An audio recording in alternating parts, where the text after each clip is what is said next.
AI के जो approaches है, अप्रोचेस मतलब किस किस तरीके से या किस किस जगह पे हमारा आर्टिफिशियल इंटेलिजेंस यूज होता है, उसके बारे में आपको बताना है। अभी तक हम लोगों ने एआई की बेसिक्स को जाना, एआई की फंक्शनैलिटी को जाना, उसके कॉन्सेप्ट्स को समझा, फिर हमने उसके एडवांटेज समझे, देन एप्लीकेशंस में आए, और आज हम फिर से आपको एआई के अप्रोचेस के बारे में बताएंगे। मतलब वो ऐसी फील्ड्स जहां पर हमारा एआई यूज होता है या देखने को मिलता है, किन किन रूपों में देखने को मिलता है, उसकी बात करें। तो हमारे सामने अभी ये बेसिकली 6 फील्ड्स हमने अभी फाइंड की हैं जिन पे आपको एआई देखने को मिलेगा। बाकी और भी फील्ड्स है, बट हम भी बेसिक्स इन्हीं 6 पे काम करते हैं, देन आगे देखेंगे कुछ और आएगा तो वो भी देखेंगे।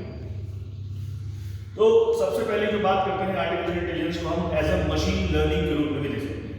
जहां पर बात करें लर्निंग की, तो ये एक ऐसी कैपेबिलिटी है जो इंसान अपने पास्ट एक्सपीरियंस से सीखता है।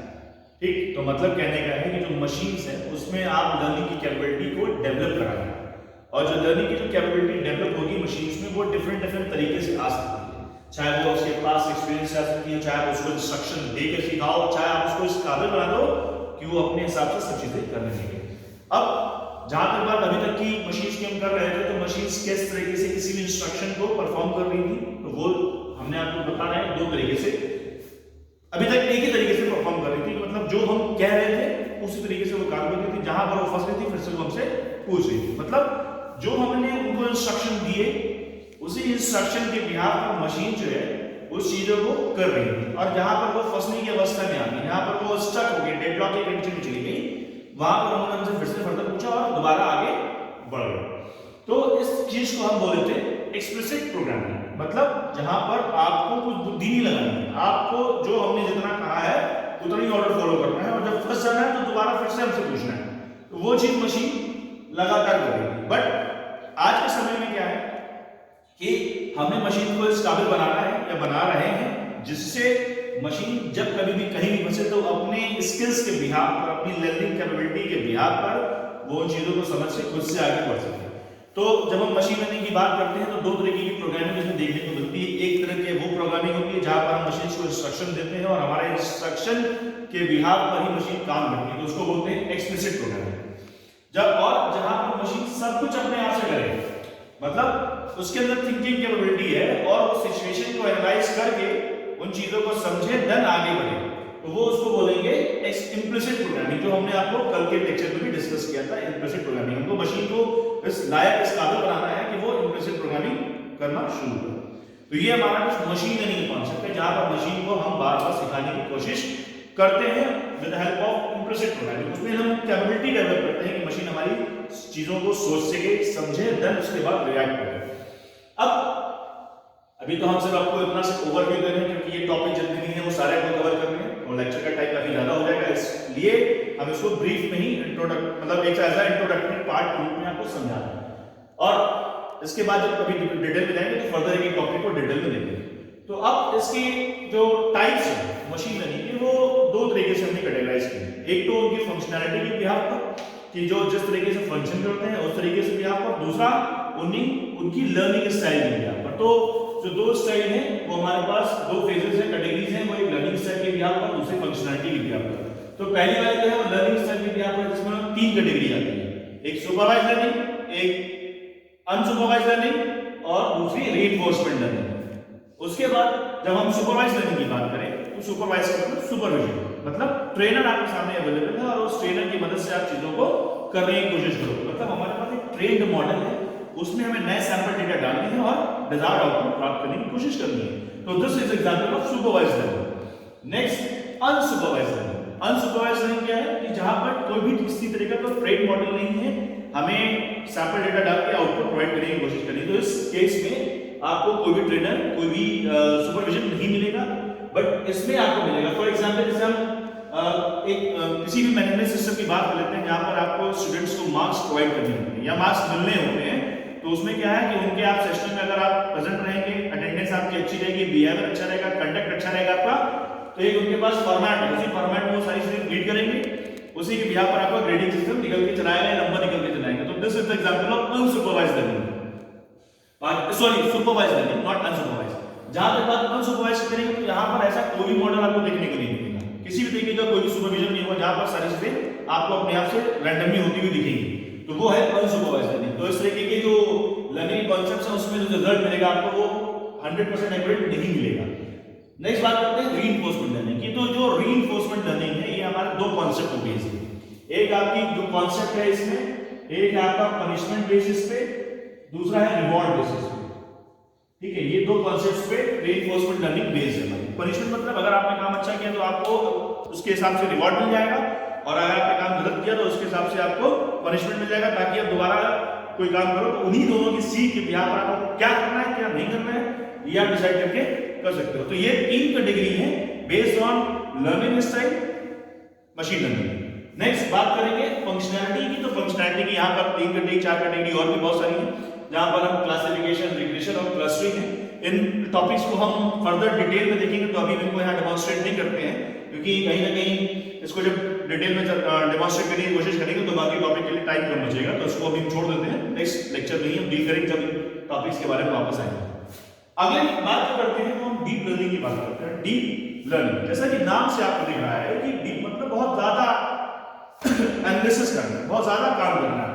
तो जब हम किसी रॉ डेटा से कोई मीनिंगफुल इंफॉर्मेशन निकालने की कोशिश करते हैं, और डेटा हमारा कुछ ऐसा है कि मतलब में कॉम्प्लेक्शंस बहुत सारे हैं, तो उस पर्पस के लिए हमें डीप लर्निंग इंप्लीमेंट करनी पड़ेगी। जिस तरीके से हम बात करें, अभी हमने इससे पहले वाले लेक्चर में आपको एप्लीकेशंस बताए थे, तो कहां आपको डीप लर्निंग देखने को मिल रही है। जैसे मैंने एस्ट्रोलॉजी की बात बताई, एस्ट्रोनॉमी की बात बताई, तो उस एस्ट्रोनॉमी में क्या है कि बहुत सारे कॉम्प्लेक्शंस होंगे, डिफरेंट स्टार्स के डेटास को गैदर करने में, डिफरेंट प्लैनेट्स के डेटास को गैदर करने में, डिफरेंट डार्क प्लैनेट्स के डेटास को गैदर करने में। तो उस दौरान उस जगह पर हम डीप लर्निंग के कॉन्सेप्ट की इंप्लीमेंट करेंगे। और यहां पर हमारे पास 3 एग्जांपल्स हैं, जिन एग्जांपल्स के बिहाफ पर हम चीजों को समझने की कोशिश करते हैं कि कैसे हमें डीप लर्निंग और लर्निंग में क्या फर्क है। अगर देखा जाए तो मशीन लर्निंग की सबसे प्रीमी हमारी डीप लर्निंग है, मगर इसमें थोड़ा सा ज्यादा मेहनत करनी पड़ती है, ज्यादा डिटेल में जाना पड़ता है डेटा को रिट्रीव करने के लिए, एक्सट्रैक्ट करने के लिए। बेस और इसके 3 एग्जांपल हैं कि पैटर्न रिकॉग्निशन, दूसरा इमेज क्लासिफिकेशन, तीसरा स्पीच रिकॉग्निशन। तो जहां तक बात पैटर्न रिकॉग्निशन की करते हैं, तो आपको मैं सिंपल सा छोटा सा एग्जांपल देता हूं। जैसे आप सपोज करो कि आप कोई भी मिसिंग सीरीज नंबर फाइंड करने की कोशिश करते हो, इस तरीके की सीरीज दी हुई, जब आप इसमें से कोई भी मिसिंग नंबर फाइंड करने की कोशिश करते हो और कहा जाता है कि ये 3 नंबर ऐसे दिए हुए हैं, इसकी ये नंबर लास्ट नंबर फाइंड करिए, तो क्या करोगे आप इसके पैटर्न को रिकॉग्नाइज करते हो। और वो पैटर्न किसी तरीके का हो सकता है नंबर ऐड करके मिल रहा हो सकता है स्क्वायर करके मिल रहा हो सकता है सब्ट्रैक्ट करके मिल रहा हो, उसी के बिहाफ पर आप नेक्स्ट पैटर्न वैल्यू को रिकॉग्नाइज करते हो। तो इसमें क्या करते हो, थोड़ा सा आपको अगर क्वेश्चन सिंपल है तो दो बहुत ज्यादा मेहनत नहीं करनी, अगर क्वेश्चन टफ है तो आपको इसके लिए बहुत ज्यादा मेहनत करनी पड़ेगी, डीप एनालिसिस करनी पड़ेगी, तब आप जाकर के पैटर्न को रिकॉग्नाइज कर पाओगे। इसी तरह की बहुत सारे और भी क्वेश्चंस आपको देखने को मिलते हैं कि ऐसे इन्होंने इस तरीके से बना दिया और कहा कि इस नंबर से रिलेटेड ये नंबर है, इस नंबर से रिलेटेड ये नंबर कैसे होगा, तो इसका पैटर्न आपको फाइंड करना होता है। बहुत सारे हमारे रीजनिंग के प्रॉब्लम्स में तो इस तरह के क्वेश्चंस आपको देखने को मिलते हैं, जहां पर आपको डीप एनालिसिस करनी पड़ती है क्वेश्चंस के अंदर जाकर के आप उसके रिजल्ट तक पहुंचते हो। तो ये हमारा जो एग्जांपल है वो पैटर्न रिकॉग्निशन का है। इसी तरीके से इमेज क्लासिफिकेशन की। अब इमेज क्लासिफिकेशन का मतलब जैसे अगर हम कहें कि किसी भी स्टूडेंट को कोई इमेज सामने प्रोड्यूस की और वो फर्स्ट टाइम उसके सामने आई है, ठीक, तो उस चीज को कैसे रिकॉग्नाइज करेगा, तो उसके लिए उसको डीप लर्निंग कॉन्सेप्ट पे जाना पड़ेगा। फॉर एग्जांपल जैसे मशीन की बात करते हैं, तो मशीन्स को अगर किसी इमेज को क्लासिफाई कराना है या उसको बताना है तो वो कैसे पहचानेगा, भाई उसके सामने तो कोई ऑब्जेक्ट पहली बार आया नहीं, इससे पहले तो आया नहीं, तो कैसे पहचानेगा। तो उसके लिए क्या करना हमने कि उसके सामने कुछ फीचर्स हमने उस पर्टिकुलर ऑब्जेक्ट के प्लेस कर दिए। जैसे हम अगर किसी फ्रूट की बात करते हैं तो फ्रूट से रिलेटेड जो भी उसके फीचर्स हैं वो हमने किसी मशीन के सामने रख दी। फीचर्स के रूप में जैसे हो सकता है उसका कलर, उसका शेप और उसका ऑर्डर, ये 3 चीजें फीचर के रूप में किसी भी मशीन के सामने हमने प्रोड्यूस कर दी। अब उसमें से जो भी चीज पाएगा, सपोज अगर वो रेड कलर का शेप कलर पा रहा है, ठीक है, मशीन ने देखा कि जो ऑब्जेक्ट हमारे सामने प्लेस है वो रेड कलर का है, शेप कुछ इसका ओवल टाइप का है, सर्कल टाइप का है, और ऑर्डर जो है इसका स्वीट है, तो हम उसको किस कैटेगरी में डाल सकते हैं, तो वो उसको एप्पल की कैटेगरी में डाल देंगे। तो ये है इमेज क्लासिफिकेशन। और दोबारा इस तरीके का कोई भी ऑब्जेक्ट आता है तो दोबारा उसके सामने वो चीजों को आइडेंटिफाई करने में दिक्कत नहीं होगी, तो इस तरीके से इमेज को वो क्लासिफाई करते हैं। नेक्स्ट बात करते हैं स्पीच रिकॉग्निशन की। तो जब हम स्पीच रिटेंशन की बात करेंगे तो मतलब कहने का है कि जो भी हम कुछ आपसे, पहले तो आप समझो कि स्पीच रिटेंशन होता क्या है, कि जो भी हम वर्बली कम्युनिकेट करें उसको टेक्सचुअल फॉर्म में रिप्रेजेंट करना, that is called speech retention. Suppose आप ब्राउजिंग करते हो तो ब्राउजिंग में क्या होता है कि जब आप कोई भी अपनी वॉइस से डेटा को सेंड करने के लिए वर्बली कम्युनिकेट करते हो मशीन के थ्रू, तो मशीन उस डेटा को टेक्सचुअल फॉर्म में रिप्रेजेंट करती है और आपकी बात को एनालाइज करने के लिए वो डीपली मेहनत करती है, डीपली एनालिसिस करती है, क्योंकि जो आप बोल रहे हो सकता है उसकी बात उस चीज समझ में ना आ रही हो due to the lack of vocabulary, lack of noise, due to the more noise. तो इस तरह की प्रॉब्लम की वजह से मशीन आपकी भाषा को उसको समझ ना पाए, जिसकी वजह से वो एक्चुअल रिजल्ट ना दे पाए, तो उसके लिए उसको डीप एनालिसिस करनी पड़ती है, अपनी वोकैबुलरी बढ़ानी पड़ेगी, माइक्रोफोन सही रखना पड़ेगा, नॉइज को हटाना पड़ेगा। तो ये सारी प्रॉब्लम्स आती हैं, तो उस पर्पस से भी हम स्पीच रिटेंशन का भी यूज करते हैं। ठीक, तो ये हमारे दो बेसिकली डोमेन्स। नेक्स्ट हम बात करते हैं नेचुरल लैंग्वेज प्रोसेसिंग। अब नेचुरल लैंग्वेज प्रोसेसिंग, जैसे हमने बताया कि जब हम इंसान आपस में बात कर सकते हैं, क्यों ना मशीन भी उसी तरीके से आपस में बात करें, ठीक है। तो उसके लिए जब हम मशीन को इंटेलिजेंट बनाएंगे तभी मशीन ये काम कर पाएगी, माने कि हम जैसे इंसान हमारा आपस में एक दूसरे से बात कराएंगे उसी तरीके से मशीन भी बात कर सके, तो उसके लिए एनएलपी का यूज करते हैं। और इस एनएलपी में ही सबसे पहला जो फेज आता है वो आता है आपके वॉइस को या स्पीच को रिकॉग्नाइज करने का।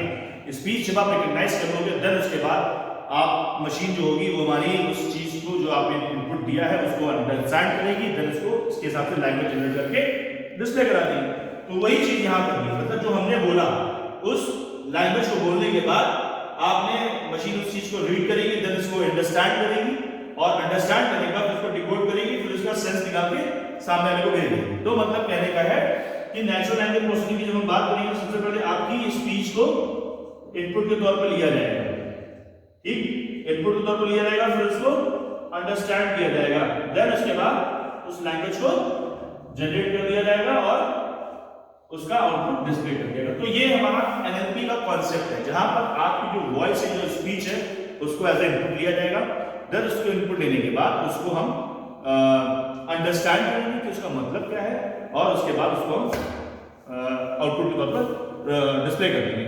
तो इसके कुछ एग्जाम्पल जैसे गूगल ट्रांसलेटर की बात करें तो गूगल ट्रांसलेटर में कोई वर्ड डालोगे तो उस वर्ड को वो रिकॉग्नाइज करेगा, तो उसका रिस्पॉन्स आपको प्रोवाइड कर देगा। नेक्स्ट एग्जांपल बात आती है गूगल असिस्टेंट की, जहां पर मैंने आपको तीन असिस्टेंट बताए थे, जैसे कोर्टाना, सीरी और एक खुद गूगल असिस्टेंट। तो इस तरीके के जो असिस्टेंट्स हैं वो आपको ऑनलाइन जब आप होते हो कम्युनिकेट करना चाहते हो वर्बली, तो उस तरीके की चीजों को समझ के आपको समझाने की कोशिश करते हैं, आपको असिस्टेंस प्रोवाइड करते हैं किसी भी तरीके का। सपोज आपको किसी को कॉल करनी है, टाइम पूछना है, वेदर जानना है, तो उस पर्पस से ये असिस्टेंस काम करते हैं।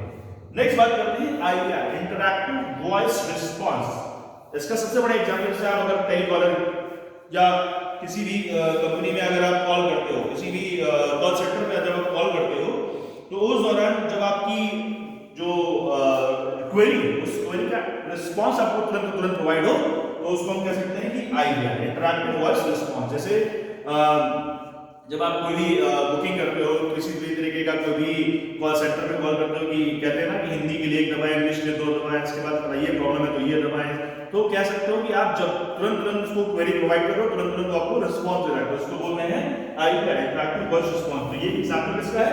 एनएलपी का है।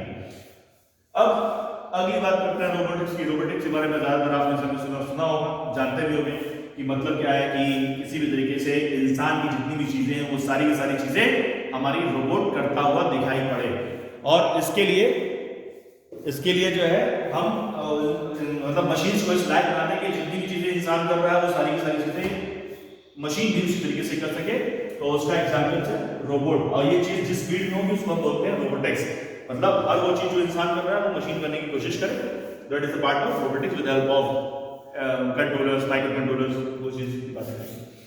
नेक्स्ट बात करते हैं रूल बेस्ड, यानी आपके सामने कुछ सिचुएशन ऐसी है, कुछ अप्रोच ऐसी है जिसके बिहाफ पर आप डिसाइड करें, और डिसाइड करने के बाद किसी जगह पे पहुंचो, डिसीजन लेने की एबिलिटी आपके अंदर डेवलप हो, और जो एबिलिटी डेवलप होगी वो कुछ फैक्ट्स के बिहाफ पर, आपके सामने कुछ फैक्ट्स होंगे, उन फैक्ट्स के बिहाफ पर आप सोचोगे, उसके हिसाब से आप रूल बना दोगे और डिसाइड कर दोगे कि ये इस जगह पे इस फैक्ट्स के बिहाफ पर हम पहुंच गए।